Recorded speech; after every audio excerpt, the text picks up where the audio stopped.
A day in my life as a housewife. So yun guys, ang gagawin natin ngayon is cooking. Igigisa natin ng ating sibuyas. So yun guys, halu-haluin lang natin and isunod natin ng ating bawang. So yun guys, ang sunod, ilalagay natin ng ating sitaw. So yun, yan ilalagay na natin. Then halos naman natin itong halu-haluin. Yan, halo-halo. Then sunod na natin ang ating pakbet na talong with kalabasa, okra. Yan, halu-haluin lang natin. Mekos-mekos lang natin saglit. Then, isusunod na natin ng ating at ilalagay na natin ang ating pakbet na kalabas-mekos lang natin ito. Yan. Ayan guys, i-mekos-mekos na lang muna natin yan hanggang sa matapos na siya. Then, in-next natin ang ating bagoong pampalasa.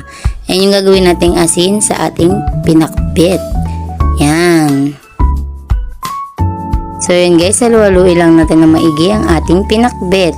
Yan. So yun guys, isusunod na natin ng ating magic sarap. Pampalasa sa ating pinakbet.